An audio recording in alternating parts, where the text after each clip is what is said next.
Sir बताइएगा कि आपने राइट टू इंफॉर्मेशन एक्ट के तहत इमरान खान के खिलाफ जो केसेस में कानूनी मशीनरी इस्तेमाल हुई है उसकी तफसीलात मांग ली है। क्या ज़रूरत पेश आई है इस वक्त, मकसद क्या है तफसीलात मांगने का? गुज़िश्ता 2 साल से जिस तरह जो जुडिशल और जो लीगल मशीनरी है, जी। जिसका बुनियादी काम अवाम को इंसाफ देना और जो अदारे हैं जिनका लॉ एंड ऑर्डर के अदारे जिनका काम अमन आमा कायम करना है, वो मुकम्मल तौर पर पंजाब में, इस्लामाबाद में और पूरे मुल्क में इलेक्शन से पहले मुकम्मल तौर पे एंगेज किए गए इमरान खान के खिलाफ और उनकी पार्टी के खिलाफ, उनके वर्कर्स के खिलाफ और उनकी फैमिली के खिलाफ। अब इस्लामाबाद की हाई कोर्ट और पंजाब की लाहौर हाई कोर्ट, ये अगर आप 2 साल के अंदर देखें तो मुकम्मल तौर पे ये एंगेज रहे इमरान खान के खिलाफ या उनके मुकदमात या उनके खिलाफ मुकदमात है और उसको सुनने में।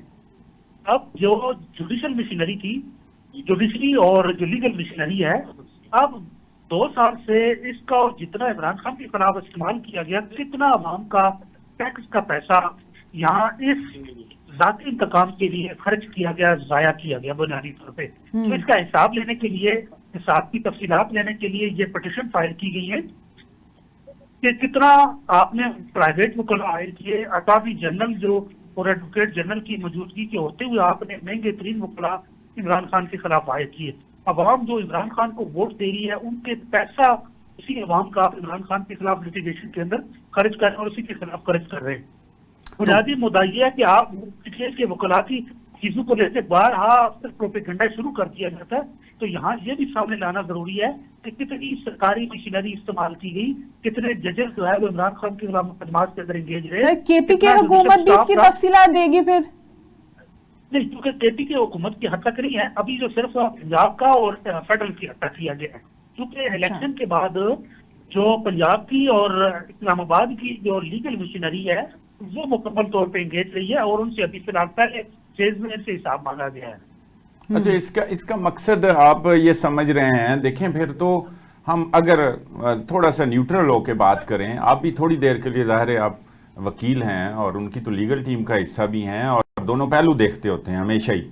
तो जब पीटीआई की हुकूमत थी तो जब इनके ऊपर केसेस थे, नून लीग और दीगर जो भी सियासतदान थे, तो उस दौरान इस तरह का ख्याल तो नहीं आया ना कभी? तो उस वक्त भी मशीनरी इस्तेमाल होती थी, तो फिर ये एक क्या समझते हैं ये? जी, आई अप्रिशिएट योर क्वेश्चन, आपने बड़ा अच्छा सवाल रेज किया है। तो मैं ये बताना चाहूंगा कि पिछले के दौर के अंदर मैथ के अंदर बाकी राज्यों के अंदर जितने जेर समात मुकदमात थे वो उससे पहले की हुकूमतों के कायम करदा थे, पीपल्स पार्टी और नून लीग के दौर के कायम करदा मुकदमात थे जिनकी समात में चलती रही। हमारे दौर हुकूमत के अंदर एक टीटी का एक नया मुकदमा शहबाज शरीफ के खिलाफ वो कायम किया गया था, उसकी सिर्फ एक नया एक मुकदमा हमने कायम किया था। उसके अलावा जितने मुकदमात थे वो सारे साबका हुकूमतों के थे और इन्होंने नहीं कायम किए थे, आप ये कहते हैं, और उनको लेके चले थे। ठीक है, आपको आज अडयाला नहीं जाने दिया गया, सुना गाड़ी से निकाल के बाहर जो है ना वो खींच के निकाला गया और बाकी लोग भी थे, तो क्या आप मिलना चाह रहे थे खान साहब को? देखिए, का दिन एसओपी इस्लामाबाद हाईकोर्ट के हुक्म के तहत वो मुख्तस है इमरान खान से फैमिली और वकला की मीटिंग के लिए। अब चूंकि कल हेयरिंग थी, वो हेयरिंग तो एडजर्न हो गई थी, तो आज हमारा मीटिंग का डे था, तो उनसे हमने कुछ चीजों के लीगल अमूर के ऊपर डिस्कशन करनी थी। तो उसके लिए जा रहे थे तो जेल से 1 किलोमीटर पहले एक टिकट साइन कर दी गई, वो ट्रक खड़े करके रोड ब्लॉक करके। पुलिस की भारी नफरी थी वहां, जैसे इलाके से उन्होंने रोका है। मैंने उनको तर्क करवाया कि मैं इसका मुलाकात के लिए जा रहा हूँ और मैं वकील हूँ, तो वहां से गाड़ी से उन्होंने कहा कि मैं तो मुलाकातें अलाउ नहीं। मैंने कहा मेरा तो अभी टाइम है और मैं तो जाऊंगा हर हाल में, चूंकि मेरा लाजमी है। लेकिन वो फिर पुलिस ने जबरदस्ती वहां पे बड़ा मैन हैंडलिंग करते हुए गाड़ी से बाहर निकाला और फिर हमारा सारा वक्त वही 4 बजे तक उन्होंने जाया किया और हमारी फिर मुलाकात आज नहीं होने दी गई। अच्छा, वो अलीमा खान साहबा की तो हो गई मुलाकात, और वो आपने देखे ना, आप जैसे आप वकील हैं तो उनके जो GHQ केस, हमला केस है 9 मई वाला, उस केस की खबरें आ रही हैं कि वो कोई बड़ा खतरनाक है केस और उसका कोई फैसला ऐसा आएगा, तो शायद इस वजह से वो उसकी तारीख भी बढ़ा दी है। जी, जहाँ तक फैसलों की बात है तो फैसलों का तो हमें पहले ही मालूम है कि फैसला क्या आना है।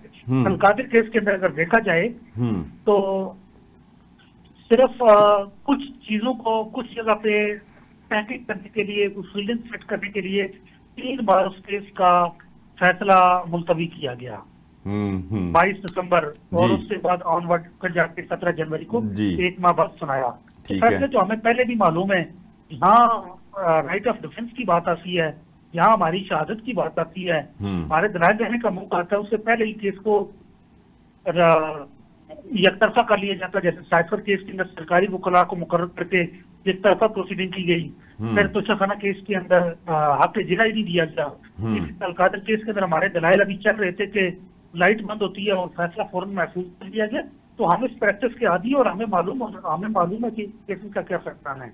तो कोई आप देखें ना, लीगल टीम जो है अब वो क्या मुतबादल क्या आप सोच रही है आगे, वो केसेस को आगे लेके चलेगी? इमरान खान को रिहा करवाना तो ज़ाहिर मकसद है ना जी, लीगल टीम का भी, पार्टी का भी। देखें, हमारा इसका जो लीगल टीम का बुनियादी जितनी चीजें, सबसे पहले हमारे पास साइफर केस आया, तोशाखाना का केस आया, अलकादर का केस आया, निकाह का केस आया। अब चारों केसेस के अंदर अगर आप देखें, जो मेजर केसेस कायम जितने भी किए गए, सब में या तो इमरान खान बरी हो गए या उनकी जमानतें मंजूर होगी। लेकिन चूंकि सिस्टम उनके साथ जिद लगा के बैठा कि उसको जेल में रखना है, उनको बाहर नहीं आने देना, तो हर कुछ टाइम बाद क्या केस खड़ा कर लिया जाता है। तो जो आपसे लाइटर नोट उस केस के अंदर इमरान खान को डायरेक्टली नॉमिनेटर नहीं है, तो क्रिमिनल लॉ के अंदर सजा देने के लिए जरूरी है कि किसी भी शख्स को कोई ना कोई डायरेक्टली रोल उसका नॉमिनेट हो। अच्छा, ऑन लाइटर नोट मैं ये बात कर रहा हूँ कि फवाद चौधरी साहब भी एक इल्ज़ाम लगा रहे हैं और शेर अफजल मरवत भी कह रहे हैं कि वो कोई फंडिंग का जो है ना ऑडिट होना चाहिए। तो आप भी लीगल टीम का हिस्सा हैं, आपने भी कोई उनके पैसे लिए हैं कोई केसेस के? ये वकला की प्रिविलेज कम्युनिकेशन होती है, इस पे तो कमेंट नहीं किया जा सकता।